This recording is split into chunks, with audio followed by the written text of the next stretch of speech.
মারু মা'a মান আহাব্বা, যার সাথে যার মহব্বত তার সাথে তার কিয়ামত।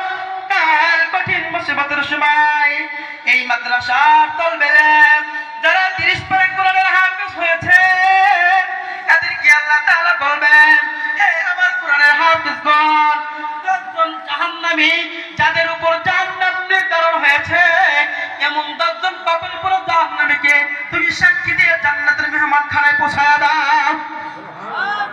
আর আস্তে করে কালকে বাড়িতে যায় নাস্তা করে সুবহানাল্লাহ জোরে সুবহানাল্লাহ।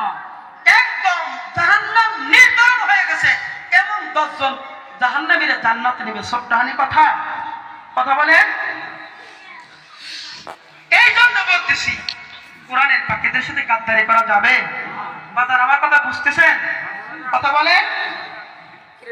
একজন সন্তানকে যদি হাফেজ বানাইতে পারো, এই হাফেজের এতটুকু মর্যাদা বলে শান্ত নয়, এই হাফেজের বাবা মারে কাল কিয়ামতের ময়দানে এত সুন্দর সুন্দর আসন বানাইবেন, এত সুন্দর চেয়ার দিবেন, আর এই সন্তানের বাবা মার মাথার মধ্যে এমন একটা নূরের মুকুট বানাইবেন, দুনিয়ার সকল মানুষ ওই মুকুটের দিকে তাকিয়ে থাকবে।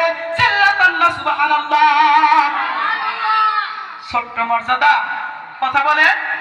দুনিয়ার বুকে একজন সন্তান যদি সরকারি চাকরি হয়, দুনিয়ার মানুষ তাকে কিভাবে সম্মান করে, অমুকের বেটা সরকারি চাকরিজীবী। কথা কন কয় না কিনা? এইভাবে কিয়ামতের ময়দানে একটা সন্তানকে যদি হাফেজ বানাইতে পারো, একটা সন্তানকে আলেম বানাইতে পারো, দুনিয়ার কয়জন আর আপনারা বলবে সরকারি চাকরিজীবীর বাবা? দুনিয়ার মধ্যে 100, 200, 500 লোক, এই সারা দুনিয়ার মানুষ কইব নাকি কন? কিন্তু কাল কিয়ামতের ময়দানে এই দুনিয়ার সাধারণ কোনো মানুষ থাকবে না। 2,24,000 মতান্তরে 1,24,000 পয়গম্বরগণ উপস্থিত থাকবেন। চিল্লাতাম সুবহানাল্লাহ। শুধু তাই নয়, 2,24,000 পয়গম্বরদের যত উম্মত আছে তারাও উপস্থিত থাকবেন। এরা এইভাবে তাকিয়ে থাকবে, যেইভাবে তাকিয়ে থাকবেন এই স্টেজ থেকে যে সমস্ত কোরআনের পাখিগুলোর মাথায় পাগড়ি বাঁধা হয়, আপনারা তাকায় থাকেন কিনা? ওইভাবে কাল কিয়ামতের ময়দানে আল্লাহর কোরআন যারা মুখস্থ করবে, আলেম হবে, আল্লাহর কোরআন পড়বে, এক আয়াত করে পড়বে, একতলা বিল্ডিং এর উপর উঠবে। জান্নাতের বিল্ডিং, দুনিয়ার কোনো বিল্ডিং নয়। আর মানুষ এইভাবে তাকিয়ে থাকবে ওই ছেলেটা কত বড় উপরে উঠছে, আর ওই কোরআনের হাফেজের পিতামাতা এইখানে বসে থাকবে। কিছু মানুষ এইভাবে তাকিয়ে থাকবে, আহা আমার 5টা সন্তান ছিল, 5টা সন্তানের একটা সন্তান আলেম বানাইতে পারি নাই, আজকে আমার মতো কপাল পোড়া মারা গেছি। সন্তানগুলো পিছনে জানাজার নামাজ পড়ে, আল্লাহু আকবার, ঠোঁট নাড়ায়, কিছুই করতে পারে না। যেই সন্তানের জন্য আপন পিতা আপন মা মাথার ঘাম পায়ে ফেলে উপার্জন করে, মুদি বেচা পয়সা, ডিম বেচা পয়সা, লেউ বেচা পয়সা দিয়ে আপনারা লেখাপড়া করাইছে, ওই পিতারে জানাজার নামাজের সময় ধোঁকা দিলেন কিনা? কথা কয় না কেন? ধোঁকা দিচ্ছে কিনা? এরকম এই বাবা কত কষ্ট করে তোমার মানুষ বানাইছেন, জেনারেল শিক্ষিত বানাইছেন, কিন্তু নামাজের শিক্ষাটা দেয় নাই। যেই শিক্ষায় আল্লাহ পর্যন্ত পৌঁছাইতে পারে না, যেই শিক্ষা আল্লাহ জানাইতে পারে না, ওই শিক্ষার চাইনার পরিমাণ দাম নাই। কথা কন ঠিক না? ঠিক। এই জন্য আমাদের সন্তানগুলো মাদ্রাসায় পড়ানো দরকার আছে কিনা? কথা বলে। এই জন্য বলতেছে দোস্ত বুজুর্গ, এই কোরআনের পাখিগুলো জান্নাতের মধ্যে থাকবে, আর এরকম তাকায় থাকবে। জান্নাতের মধ্যে থেকে তারা বাইর হয়ে জাহান্নামের মধ্যে যাবে। বলে জাহান্নামের দরজার কাছে যা বলবে, কাকে নেই, কার বেশি জাহান্নাম, কার গুনাহ বেশি, এরকম তাকায় তাকায় বলবে, বাবা আপনি দাঁড়ান, বাবা আপনি দাঁড়ান, আপনি দাঁড়ান। ওই দিন সব মানুষ, সব জাহান্নামের এইভাবে তাকায় থাকবে, বাবা আজকে যদি আমার নামটা বলতো তাহলে এই আযাব থেকে আমি মুক্তি পাইতাম। কথা কন।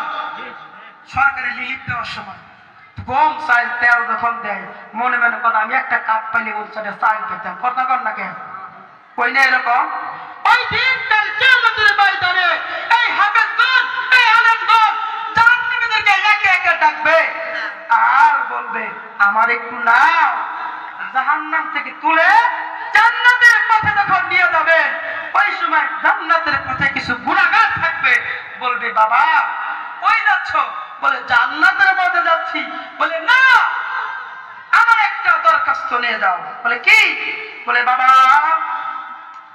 তুমি যখন মাদ্রাসায় যাইতেছিলা তোমার পকেটের মধ্যে 12 টাকা ছিল না আমি 5টা টাকা দিয়েছিলাম এই 5টা টাকা ভাড়া দিয়ে আগে আগে মাদ্রাসায় যায় কোরআন পড়ছো আমি একটা কলম কিনে দিয়েছিলাম এই কলম দিয়ে হাদিস গুলো লেখছো কোরআনের আয়াত গুলো লেখছো আমি তুমি বড়িগের বাজার করতে গেছিলা তোমার পকেটের মধ্যে টাকা ছিল না আমি 1 কেজি আলু কিনে দিয়েছিলাম তোমার পকেটে টাকা ছিল না আমি 2 কেজি পেঁয়াজ কিনে দিয়েছিলাম তোমার পকেটে টাকা ছিল না আমি 5 কেজি লবণ দিয়েছিলাম তোমার পকেটে টাকা ছিল না আমি বড়িগের জন্য 1 বস্তা চাউল দিয়েছিলাম বড়িগের ফান্ডের টাকা ছিল না আমি 1 বস্তা চাউল করে দিয়েছিলাম উস্তাদের বেতন ছিল না আমি মাদ্রাসায় 1000 টাকা দান করেছিলাম বাবা তোমরা ওইগুলো খায়া পয়রা আলেম হইছো হাফেজ হইছো আজকে ওইগুলোর বদলতে আল্লাহ দরবারে দরখাস্ত জানাও মালিক জানাও ওই জ্ঞানের বদলতে আমাদেরকে জান্নাতের মধ্যে পৌঁছায়া দেন সিল্লাল্লাহু সুবহানাল্লাহ ওই আল্লাহর বান্দা বলবে মালিক তোমার এই বান্দা যদি কলম না দিত আমি তো লিখতে পারতাম না কলম যদি না দিত আমি লিখতে পারতাম না খাতা কলমের টাকা ছিল না কিতাব করার টাকা ছিল না মাদ্রাসায় বন্ধ হওয়ার টাকা ছিল না কত পীরের সাহায্য করেছে অর্থ দিতে পারে নাই বুদ্ধি দিয়েছে বুদ্ধি দিতে পারে নাই জন দিয়েছে এদেরকে ওসিলা করে আজকে জান্নাত পাইছি এদেরকে জান্নাতে না নেওয়া পর্যন্ত আমরাও ওয়াদা করলাম একজন হাফেজ একজন আলেম আল্লাহর জান্নাতের মধ্যে প্রবেশ করবে না ওই দিন যদি আলেমরা হাফেজদের ঠেকা দিয়ে বসে কথা বলেন আল্লাহ বলবে এই ফেরেশতারা দেখ আমার এই হাফেজ আমার এই আলেমরা কি বলে কি দরখাস্ত বলে ওনাদের দরখাস্ত আজকে করতে দেওয়া হবে আমি রব্বে কারীম কবুল করতে দেরি করব না এরকম একটা উদাহরণ দিলে বুঝবেন নাকি আপনারা মাছ খান না কথা বলেন মাছ খান না অনেক সময় গোস্ত খান না এই দাঁতের ফাঁকার মধ্যে হাড্ডি কাটা আটকে যায় কিনা কথা বলেন যায় কিনা আপনাদের বুঝে যায় না আমার যায় মাছ আপনাদের যায় আজকে যখন যায় জিতবে নামক একজন ইঞ্জিনিয়ার আছে গেট দারোয়ান আছে সিকিউরিটি আছে এই জিব্বা খালি ওই কাটারে গুতা কথা কন ঠিক না ঠিক জিব্বা কাইটে গেছে রক্ত বাইর হয় তারপরে ওই কাটার বগলে যাওয়া বাদ দেয় না কথা কন না কেন মানুষ তাদের মধ্যে কাটা বিঁধলে যেমন জিব্বা বারবার ওই কাটার কাছে হার মানতে চাই না যতক্ষণ পর্যন্ত ওই কাটা না বাইর হয় ততক্ষণ পর্যন্ত জিব্বা নামক ইঞ্জিনিয়ার ওই কাটার কাছে হার মানতে চাই না তেমনি ভাবে আল্লাহর কোরআনকে যারা মুখস্থ করছেন যারা রাসূলের হাদিস পড়ে আলেম হইছেন আল্লাহর কোরআন তরজমা করে মাওলানা হইছেন এরা বলবে মালিক এই সকল জাহান্নামীদেরকে জান্নাতে না যাওয়া পর্যন্ত আমরা একজন তোমার বানানো জান্নাতের মধ্যে প্রবেশ করব না আল্লাহ বলবে বান্দা এই যে আলেমরা হাফেজরা দরখাস্ত করছে এদেরকে জান্নাতের মেহমান সবাইকে বানিয়ে দাও চিল্লা কন্না সুবহানাল্লাহ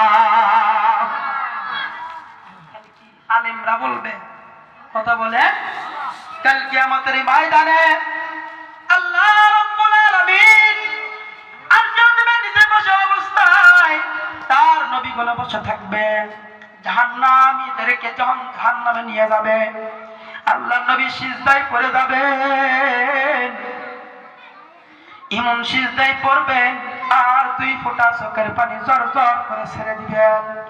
আল্লাহ বলবে জিব্রাইল আমার হাবিব কাঁদে কেন? বলে কি বলে? বলে রব্বি হাবলি উম্মতি, আমার নবী তার উম্মতের জন্য কাঁদতেছেন। বলে কেন?